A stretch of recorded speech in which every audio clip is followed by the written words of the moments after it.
dog. A herding dog does what? Wham, wham, wham. So you need to be agile. So the thing is when you go too steep, the other side effect to being too steep is you knuckling over almost. So you have no left or right. It's more of a sprint straight ahead. Like so could a shoulder setup alone increase the risk of knuckling? No, absolutely. So let me ask you this: a boxer. Yeah. Let's take a boxer for an example. What do their feet look like?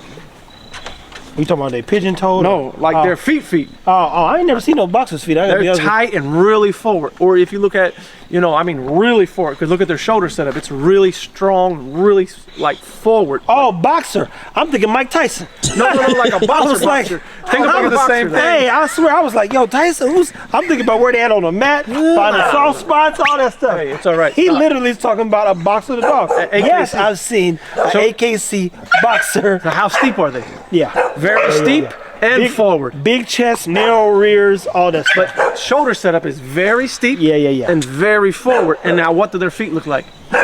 Very knuckled up. And you know what else breed? You can tell if somebody's used the am staff, because a lot of am staffs have tree trunks. Super forward. Them feet, when I tell you they're like this, so some dogs had them paws like this here, but that am staff, them toes be like this here on the ground. So those type of paws, we like them for show.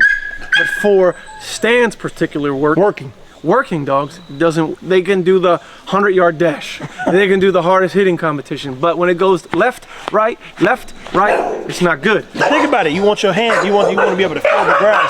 So you need a little bit more hands. Shush. So I mean, think of look at Barry Sanders. Low to the ground, very agile, go left and right, can cut on a dime. And then you take somebody like Shaq. Bro, that motherfucker ain't cutting left or right too fast. He gonna be like, he cross over this slow. Joker done hit 10 feet left. That's what I'm saying. So people have to understand the shoulder setup. It affects everything. Your angles. It's all about angles. Dogs are about angles. Your angles in the front have to match your angles in the back. And what's that? Femur to tibia? Or would you say femur? Just your shoulder angle and your croup set. They have to match. Those two angles, they need to match. And when they're out of balance, you get an out of balance dog. I mean, I have a bunch of them here. I'm not ashamed to say it. I'm trying to fix them. You know what I mean? It's what life is about, fixing dogs. Hey, look, people, you know what I think makes everything we do work? It's because we just tell the truth. And the truth is nobody's perfect. Everybody's improving, but people like to show a perception rooted in perfection, and perfection is a pursuit, but it's not reality. Look, stay still. Yeah. Look at his feet. His feet, look how his passion's way up here. Yeah. So he can go left and right very quickly. Facts. I mean, facts. When that's what he's designed to do. Left, right, up, down, left, right, up, down. But he has steep shoulders, but here's why he's a lighter dog. So everything is it's all in conjoining, and that's what people don't understand. Dogs like him, he has steep shoulders. I've seen him walk. Yeah. But he's only what? Fucking 12 pounds max, and that's what a vest on his back.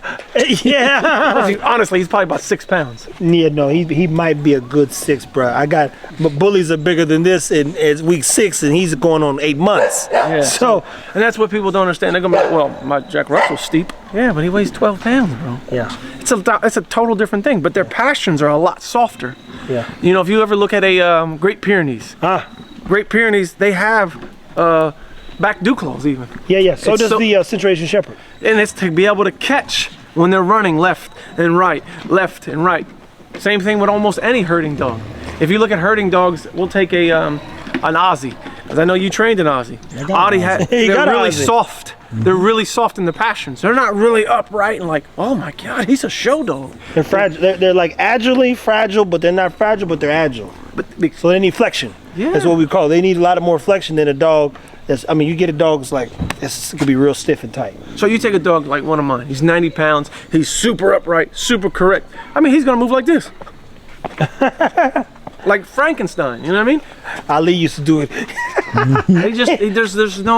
There's no way. Yeah. They can't reach, or they can't, they can't drive sometimes, or even when they do reach, they can't overextend because the wrist is gonna give out.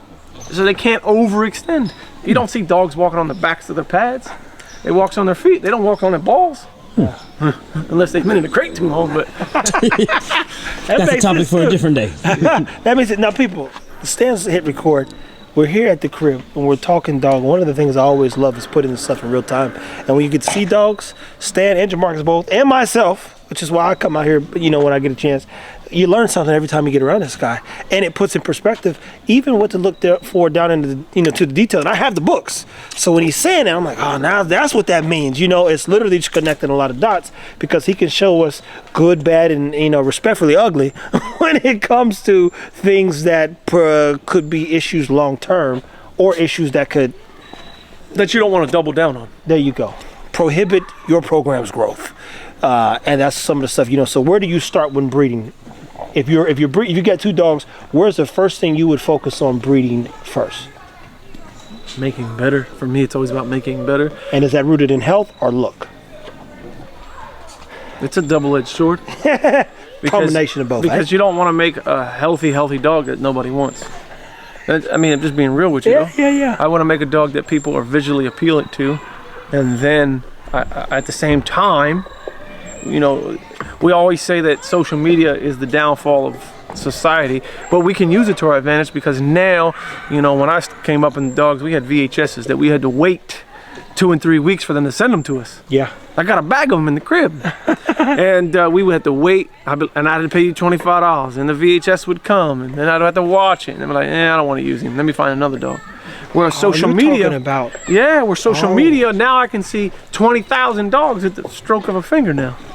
You know what I mean? So social media it changes things for us. Now we can go into OFA, you know, .com, and we can look up. And that's not OnlyFans, people. Oh, hell. That is what does it stand for? I forgot. It's a hip thing. Yeah, it's just a hip organization, objectively.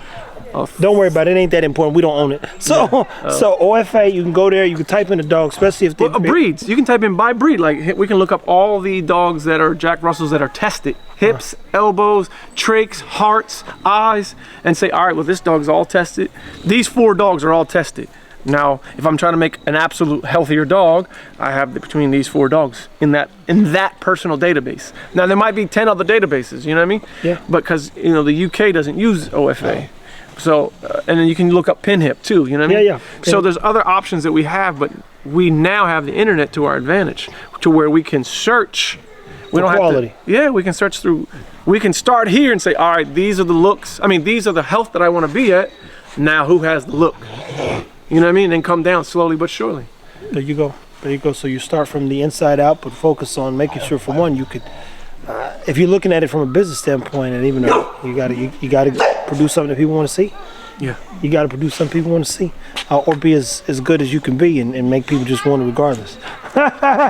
Stay tuned, people. Thanks, boss.